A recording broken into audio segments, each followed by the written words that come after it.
groups for this summer for Children's Cabinet are finalizing their recommendations to Governor Brown. I think, again, important to note that these groups have really focused on kind of coordinating policy and budget recommendations across multiple state agencies, and really have brought forward to the work around coordinating policy and budget the priorities that we've identified from our Early Learning Council strategic planning process. Those really kind of, I think, set the foundation for the conversations.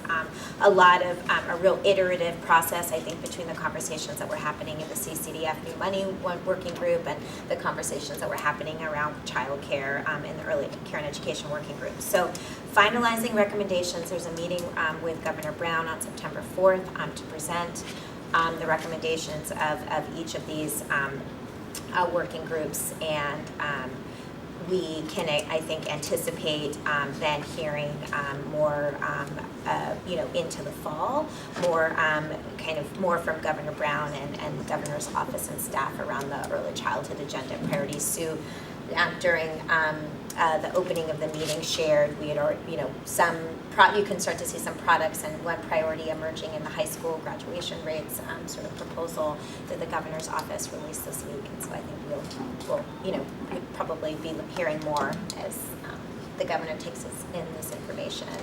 So thanks to everybody. I know a number of you have been involved in really kind of supporting this work. It was really didn't feel like summer break at all, but that was just fantastic. Anyway, to be talking about bold visions for young children, bold visions for young children and families all throughout the summer. So Sue, anything as chair of preschool and early learning working group, anything you want to add?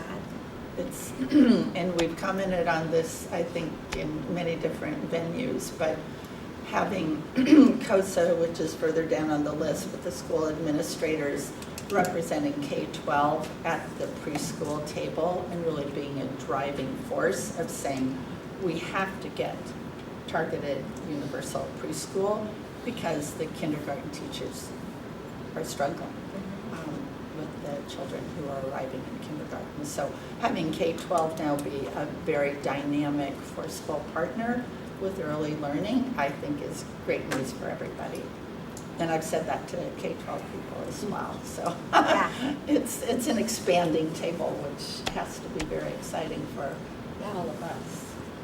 Yeah, absolutely. I think in the same way that it's been really iterative with the stakeholders that have been working as part of the CCDF New Fronts Working Group. I think the same with the COSA Early Learning Working Group and OBC and Oregon Business Council. So just a number of us have been really trying to participate in those other conversations, just hearing a lot of affirmation of kind of similar priorities that we've heard through our strategic planning process,